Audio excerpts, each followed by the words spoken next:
салом тамошобинони муҳтарам, ман Хиромон Бақозода хабарҳои муҳими радиои озодиро аз рӯзи сешанбе 18 март тақдиматон мекунам.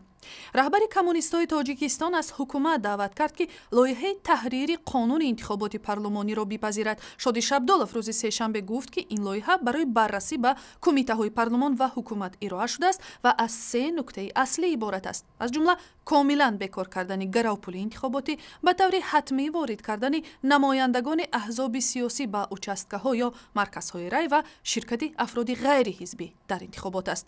ба саволи радиои озодӣ оид ба шонси пазируфта шудани пешниҳоди ҳизби коммунист аз ҷониби парлумон, Шабдолов гуфт: اگر انتخابات شفاف خواهند همین باید شود. کدام هدایتی که راهبرش پرزیدنت، راهبر همون پارتیا، همون کدام هدایتی که همون میسیا همون هدایتش قطعی را عمل میکنند. اگر گوید که قبول کنند اینا 100% قبول میکنند. اگر گوید که رد کنید اینا 100% رد میکنند. از روی تجربه چند ساله. дар гузашта парлумони иборат аз аксар аъзои ҳизби ҳоким нахост тарҳи пешниҳоди таҳриру иловаҳо ба қонуни интихоботи ҳизби наҳзати исломиро ба баррасӣ гирад. интихоботи навбатӣ соли 2015 баргузор мешавад. падари сарбозе ки аз хушунати ҳамхизматонаш дар қисми низомӣ маъюб шудааст, барои муолиҷаи фарзанд маҷбур шуд хонаашро дар ноҳияи Ашт ба фурӯш гузорад. Нуъмон Мирзоев, падари Шаҳбол Мирзоев, гуфт ҷарроҳии фарзандашро мутахассисони эронии беморхонаи Синои Душанбе ба уҳда гирифтанд ва он 63 000 евро арзиш дорад. ба қавли оқои Мирзоев, ҷарроҳии сутунмуҳраи писараш бояд ба таври оҷил анҷом шавад, то ки Шаҳбол дубора тавонад ба зиндагии маъмулӣ баргардад. Шаҳбол Мирзоев рӯзи 8 март дар як қисми низомии ноҳияи рӯдакӣ мавриди латӯкӯби шадиди ҳамхизматони собиқадораш қарор гирифт. тибқи қонунҳои Тоҷикистон масъулияти муолиҷаи сарбоз дар чунин ҳолат ба дӯчи давлат аст.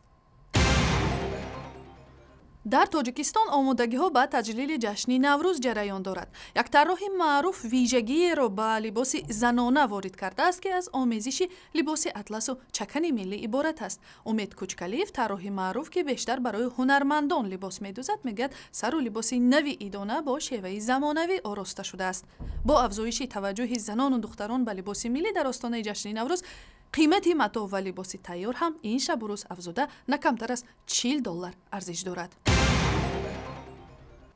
дар манотиқи Тоҷикистон таҷлили ҷашни Наврӯз бо баргузории мусобиқаҳои тафриҳиву варзишӣ шурӯъ шудааст. дар миёни мардуми вилояти Суғд бодбарак ё лайлакпаронӣ солҳои охир яке аз бозиҳои бачагонаи наврӯзӣ шинохта шудааст.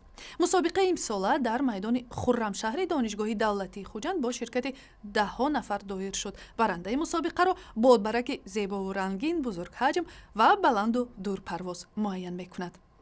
барои дарёфти хабару матолиби бештари наврӯзӣ ба сайти интернетии радиои озодӣ, шабакаҳои иҷтимоии Facebook, Twitter, YouTube ва ҳам замимаи телефони ҳамроҳи худ муроҷиат кунед.